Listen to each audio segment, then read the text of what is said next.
अस्सलामुअलैकुम, welcome to my YouTube channel Lahori just का। उम्मीद करती हूँ आप सब बिल्कुल खैरियत से होंगे। आज आपको मैं समोसे बनाना सिखाऊंगी। यहाँ पे मैंने 5 जो हैं वो आलू लेके उनको अच्छे से बॉईल करके मैश कर लिया। यहाँ पे मैंने थोड़े से स्पाइसेस लिए हैं। हाफ़ टेबल स्पून ज़ीरा पाउडर, हाफ़ टेबल स्पून ही मैंने यहाँ पे लिया सूखा धनिया पाउडर, हाफ़ टेबल स्पून दड़ा मिर्च, हस्बे ज़रूरत नमक, थोड़ी सी काली मिर्च और थोड़ी सी अजवाइन लिया है मैंने यहाँ पे, और थोड़ा सा हरा धनिया और पुदीना। इन सब चीज़ों को आलूओं के अंदर डाल के अच्छे से मिक्स करके इनकी अच्छी से एक फिलिंग रेडी कर लेंगे।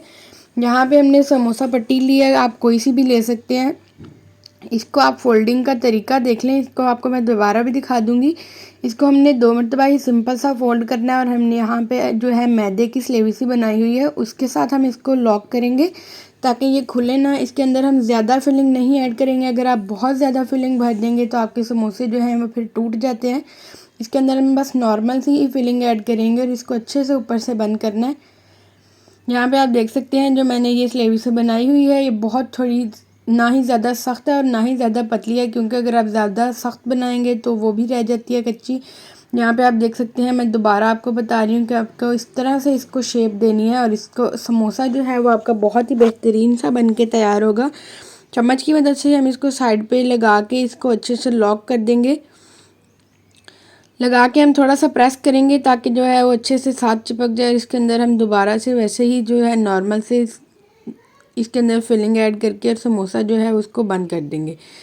अगर आप ज़्यादा फिलिंग रखना चाहें तो ज़्यादा भी रख सकते हैं, लेकिन जो है वो फिर कभी कभी समोसे जो हैं वो टूट जाते हैं जिसकी वजह से, तो इसलिए हम इसको नॉर्मल फिलिंग वाले ही समोसे तैयार करेंगे।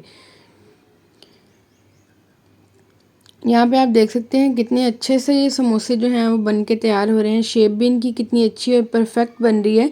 आप भी इनको बनाकर ज़रूर ट्राई कीजिएगा। यहाँ पे मेरे सारे समोसे जो हैं वो फिल हो गए हैं, तैयार हो गए हैं। आप इनको इस तरह से जो है वो फ्रीज़ भी कर सकते हैं 1 से 2 हफ्ते के लिए।